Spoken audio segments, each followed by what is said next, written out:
Assalamualaikum warahmatullahi wabarakatuh. Hai teman-teman, kembali lagi bersama saya Nurul Imani Septiana dalam materi kali ini, yakni sel saraf dan penghantaran impuls. Langsung saja yuk kita simak materinya berikut. Berikut adalah komponen materi kita pada kali ini. Ini ada neuron, impuls, dan summary. Teman-teman, apakah yang akan terjadi jika hewan disuntik? Atau bagaimana pula ketika kita dicubit? Nah, jawabannya mungkin ada pada penjelasan video kali ini. Yuk disimak. Pertama-tama kita mengenali apa itu neuron dulu.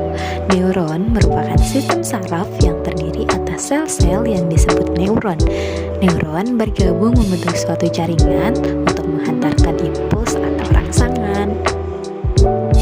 Satu sel saraf atau neuron terdiri atas badan sel serta satu dendrit dan satu akson. Nah, teman-teman, di sini berdasarkan fungsinya, sel saraf atau neuron dibagi menjadi 3 macam. Yang pertama yakni sensori yang berfungsi untuk menghantar impuls dari reseptor ke sistem saraf pusat, yakni otak dan sumsum tulang belakang. Yang kedua ada motorik. Di sini berfungsi untuk mengirim impuls dari sistem saraf pusat ke otot atau kelenjar yang hasilnya berupa tanggapan tubuh terhadap rangsangan. Kemudian yang ketiga yakni intermediate. Ini berfungsi untuk menghubungkan sel saraf motor dan sensori atau berhubungan dengan sel saraf lainnya dalam sistem saraf pusat. Kemudian di sini kita beralih ke impuls saraf. Impuls saraf itu merupakan pesan saraf yang dialirkan sepanjang akson dalam bentuk gelombang listrik. Saraf tidak menghantarkan impuls sama dengan saraf sedang istirahat. Nah, teman-teman, contoh impuls di sini bisa dilihat di gambar yang pertama. Ini kita bisa mencium aroma yang berbeda-beda. Kemudian yang kedua yakni perubahan suhu tubuh dari suhu rendah ke suhu tinggi. Kemudian yang ketiga yakni respon ketika tangan kita menutup telinga ketika kita mendengarkan kebisingan.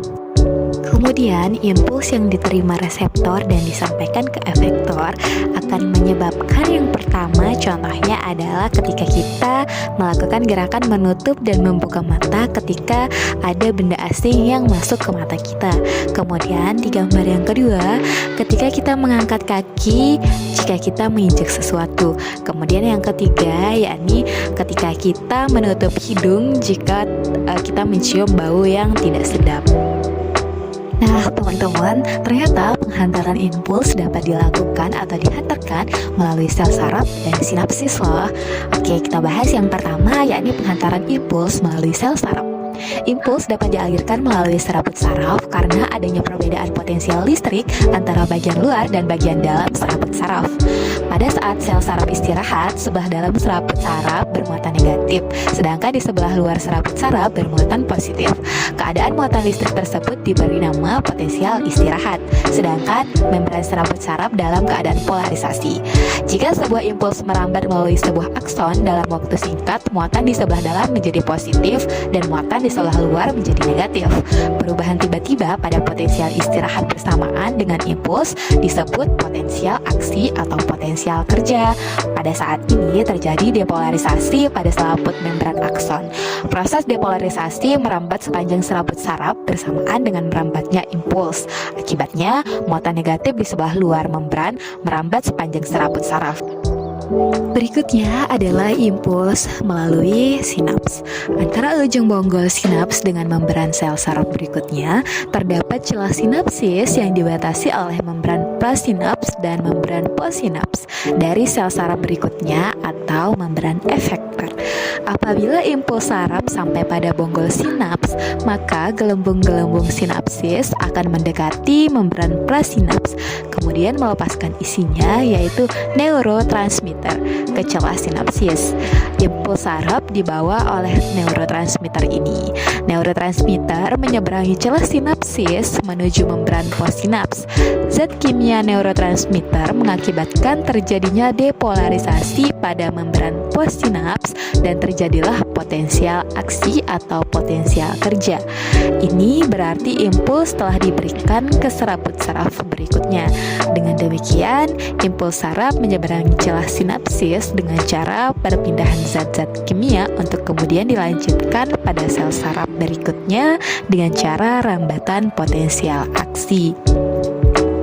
Apabila neurotransmitter sudah melaksanakan tugas, neurotransmitter akan diuraikan oleh enzim yang dihasilkan oleh membran postsinaps.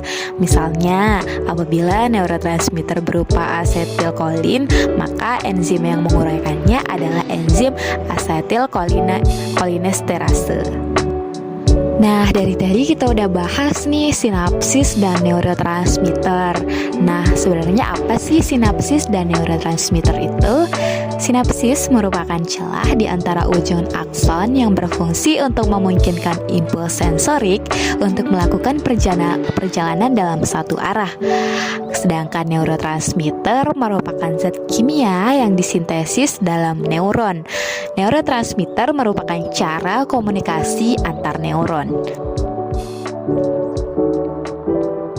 Teman-teman, akhirnya kita sudah sampai di penghujung materi pada penjelasan kali ini, di mana di sini kita bisa menarik kesimpulan bahwa unit terkecil pelaksana kerja saraf adalah sel saraf atau neuron.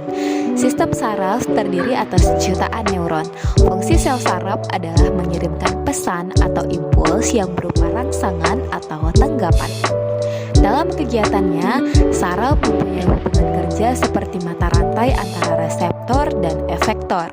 Reseptor adalah ujung-ujung saraf penerima rangsangan.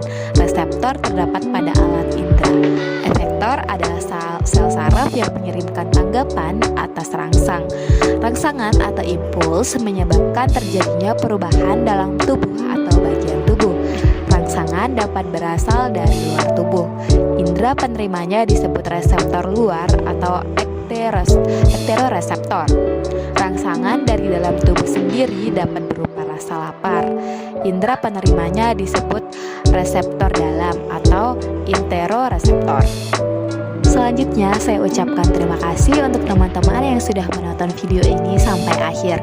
Kita bertemu lagi di pembahasan selanjutnya. Have a good day.